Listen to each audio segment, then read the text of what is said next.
নমস্কার বন্ধুরা, আমি বিদ্যুৎ আবার আপনাদের কাছে এসেছি একটা নতুন ভিডিও নিয়ে। অবশ্যই গুরুত্বপূর্ণ ভিডিও, একটু স্কিপ না করে ভিডিওটি দেখুন।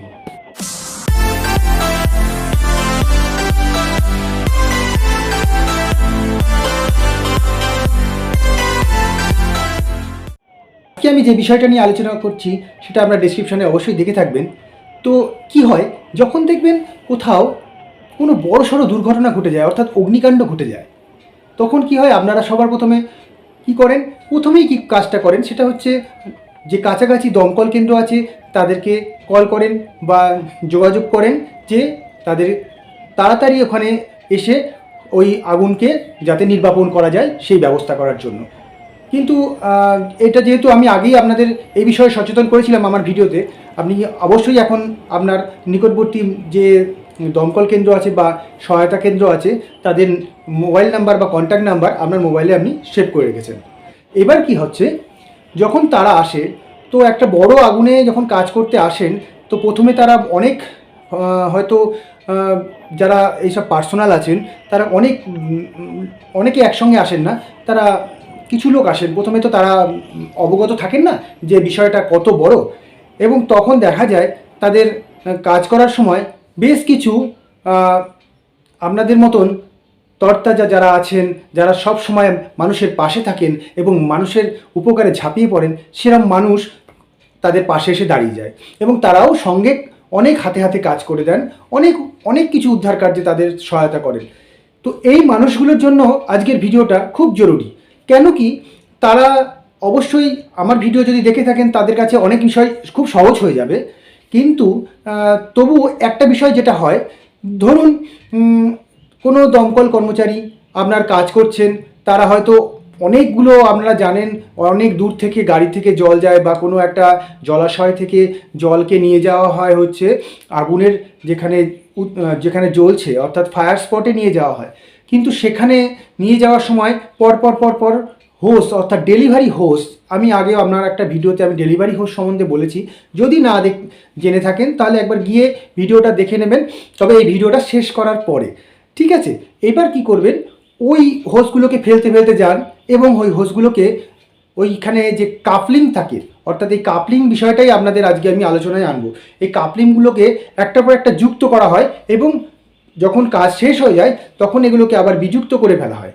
তার ফলে কি হয়, এটা টুকরো টুকরো করে ছোট করে দেওয়া যায় এবং সেগুলোকে গুটিয়ে নেওয়া যায়।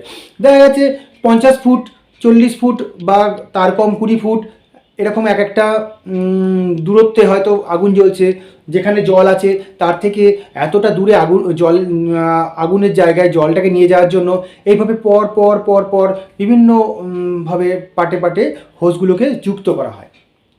এই যুক্ত হওয়াটা কি হয়, অনেকে খুব তৎপর থাকে, যেমন আমাদের সঙ্গে আশেপাশে অনেক ব্যক্তিত্ব আছে, অনেক ইয়ং জেনারেশন আছে যারা মানুষের পাশে সব সময় ঝাঁপিয়ে পড়ে, এবং সেই বিষয়ে আপনিও অবশ্যই সেই রকম মানুষের মধ্যেই আছেন।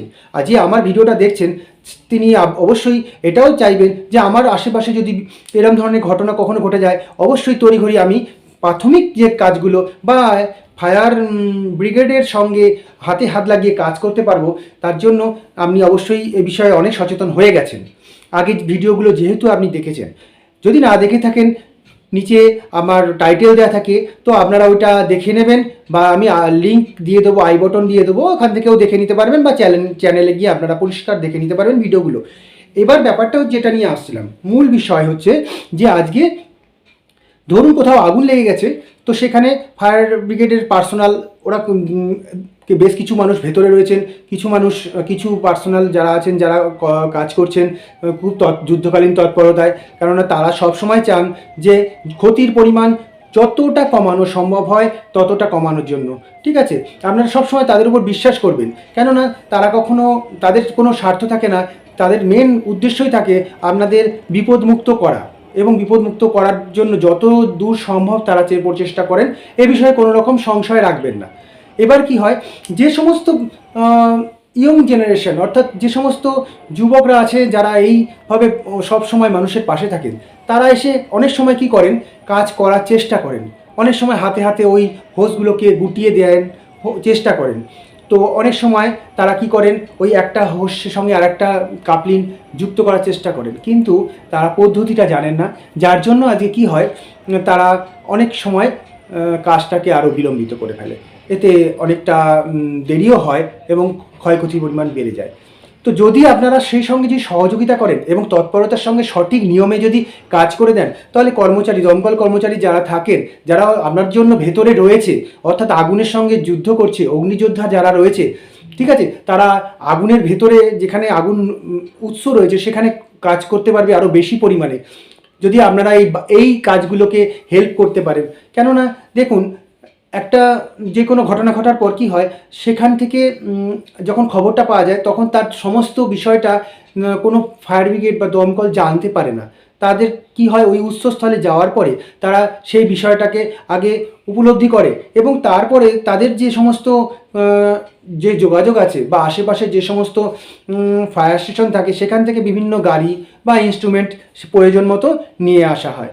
এই সময়টুকু, যে সময়টুকু এই ঘটনাটা ঘটে, সেই সময়টুকু যদি আপনারা এইভাবে সহযোগিতা করে দেন, অর্থাৎ ফায়ার ব্রিগেডের সব পাশে গিয়ে দাঁড়িয়ে যান, তাহলে কি হবে, এই কাজটা অনেক দ্রুততার সঙ্গে হয়ে যাবে।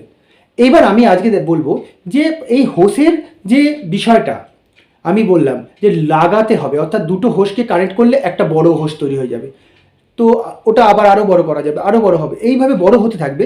তো এই দুটো হোসের মধ্যে কি হয়, একটাই লাগানো থাকে একদিকে মেল কাপলিন এবং হোসের অপর দিকে থাকে ফিমেল কাপলিন। এবার মেল আর ফিমেল ব্যাপারটা আপনারা যদি একটু উপলব্ধি করেন, দেখবেন প্রত্যেক বোর্ডে বা প্লাগেও এরকম একটা দুটো ইয়ে থাকে, দুটো টপ থাকে, একটার মধ্যে ফুটো থাকে আর একটার মধ্যে একটা লম্বা একটা লম্বা ডান্ডা থাকে। তো মেল আর ফিমেল চেনার জন্য এমনি বিশেষ কিছু দরকার হয় না। মেল সবসময় হচ্ছে কি করে, জল দেয়, অর্থাৎ জল মেল থেকে আসে, আর ফিমেল কি করে, জলটাকে নিয়ে নেয়, অর্থাৎ গ্রহণ করে। তো এটা মাথায় রাখলে আপনাদের আর ভুল হবে না কোথায় মেল কোনটা ফিমেল। জল যেটা দিয়ে আসছে, যেখান থেকে চলে আসছে, সেটা হচ্ছে আপনার মেল কাপলিন, আর যেটাই আপনি লাগাবেন সেটা ফিমেল কাপলিন। এটা খেয়াল রাখবেন যে মেল কাপলিন যেটা হয় সেটার মধ্যে কোনো স্প্রিং লোডেড কোনো বিষয় থাকে না, এটা শুধু একটা মেটাল একটা ব্যবস্থা থাকে। আর ফিমেল কাপলিনের মধ্যে একটা স্প্রিং লোডেড একটা লাগ থাকে, অর্থাৎ দুদিকে দুটো দেখবেন লম্বা ডান্ডা মতো বেরিয়ে আছে আর মাঝখানে ফাঁকা থাকে।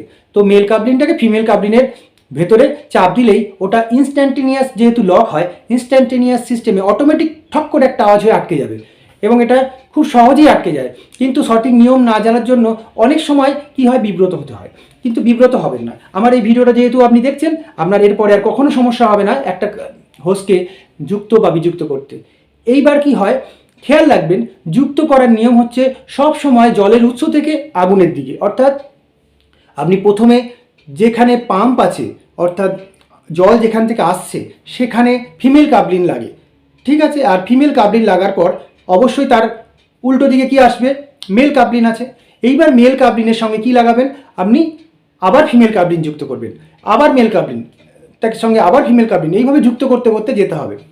এবং যখন খোলা হবে, এই জায়গাটা মনে রাখবেন, ভুল হয় মানুষেরই, তো প্রত্যেকেরই এই বিষয়টা হয়।